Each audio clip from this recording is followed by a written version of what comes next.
everybody, it's Kim and Cody with 3 questions with Kim and Cody. Yeah. And we actually just recorded about 2.5 minutes of really great content, and someone called my phone. So this is take 2. Take 2. Yeah. So now it's new and improved.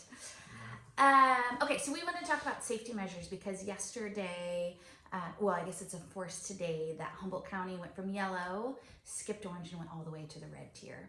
So what does that mean for Humboldt County, and then what does that mean for our office? What are we doing that's different? Go ahead.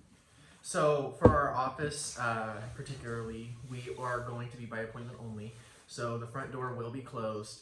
And locked. And locked is what I meant. And so what you'll do is you'll call and make an appointment. If you have an agent you're working with or want to work with, all of our numbers will be on the door or on our website. And if you don't have a preference or whatever, then just call our landline and we'll hook you up with an agent. But yeah, everything's by appointment, which is kind of already the route that we've been in the last couple months. So that's what it means for the office. So we were in this for the first several months already when COVID first took in effect. I would say there was about a week that we were working from home, and then we just came in, had the door locked just because real estate, oddly, but also understandably, just started going crazy. And so just for me in particular, the way that I work, and I think was same with Cody, that really meant that we were in here working a lot by a printer and doing all that stuff, though you can do a lot virtually too. But anyway, so business as usual, just you won't be able to pop in, just call or text and we'd be happy to help. Now with that, being that it is red, what are some safety features? I mean, we've already implemented early on, we put those into effect, but let's just review what those are so people are nervous. You want to go? Or me? Yeah. Okay, so what we do is called, for every showing, it's called a PED form, property entry and declaration form. We just literally went over this. Anyway, and so what that is it's a form basically letting you, saying that you don't have any symptoms, that you understand the risk that you're taking on when going into a house. So you fill out that, both buyer and seller do. And then we also enforce masks, hand sanitizer, wipe down anything we touch, and make sure people are pre-qualified.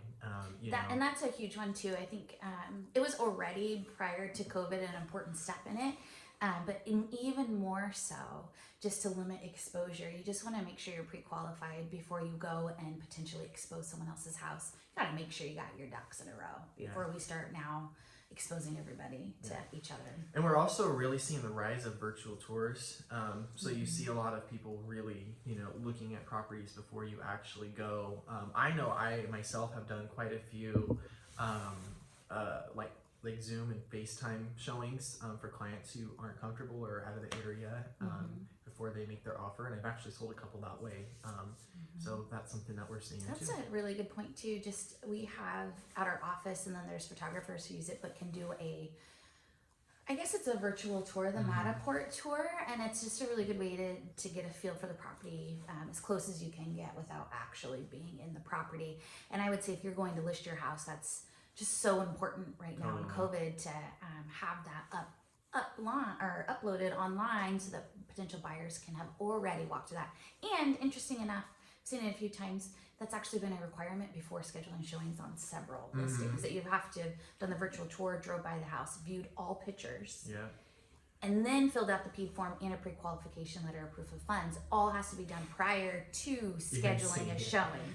And so you can understand with the numbers going up too, that's just, some buyers might think it's silly, but really it's just trying to be as precautionary as possible. Which I think is great. I think it's really great. We've managed to be really, really safe in Humboldt County with all the real estate that's happening. So, now we're in the red here. So.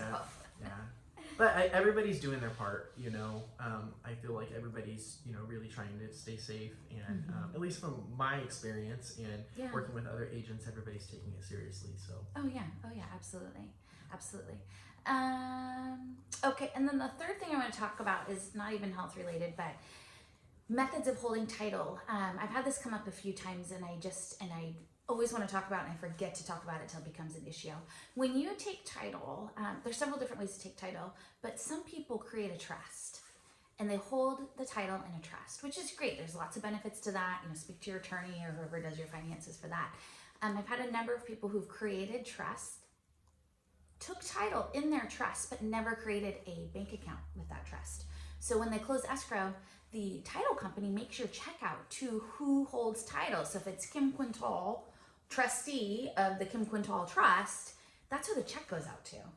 Now the bank doesn't take that unless you have an actual bank account that's held in the trust. So people will close escrow, get their check, but they have nowhere to cash it at. So it's an extra step. Like yes, they can go create a trust account at the bank, but boy is I was surprised when you're ready. You've got your big old check in your hand and you have nowhere to deposit it. So the way you take title is how you will receive your check. So it's just important to think through that and to let your agent know and your escrow officer know too.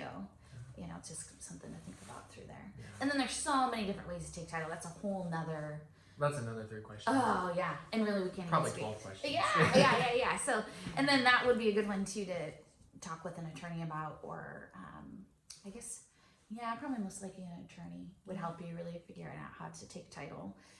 I took a great class through Harvard. No, you didn't take it. And they were talking about the different methods. And after that class, I actually switched how I held title for our house. Well, then I texted one of my friends who's an attorney as well, and I was like, "Hey, so this sounds like it might be better for our situation." She said, "Absolutely." So, and you can always change how you hold title. So even if you record it a certain way, you can always change it after you've done some research too. But just realize the check's going out to who's on title. Yes. Anything else? What do you got going on today? I've just got a lot of paperwork. I had a very busy day yesterday. Oh, that's right. You had appointment after appointment. I closed a house, listed a house, reviewed an offer, did disclosures, did exam for school. So lots of stuff. So went to school. Yeah. So, anyway, Very cool. What about you? So today I'm going to go look at a new listing up in Eureka. So I'm kind of excited about it. Did a whole bunch of digging on some history on it. So I'm going to go check that out. I've got another appointment up in Arcata. And then I'll come back because I opened escrow on several properties over the last week. So I need to kind of check in on all of those ones, just follow up on those. So it'll be a busy day too. Yeah. And also traveling. So definitely got my mask and being cautious about it. Yeah. Cool. Yay. Yeah. So next week's Thanksgiving. So maybe we'll do like a 3 questions with Kim and Cody early in the week. Yeah. Next week. Yeah, I think so. Yeah. Yeah. All right, you guys. All right. Thank you.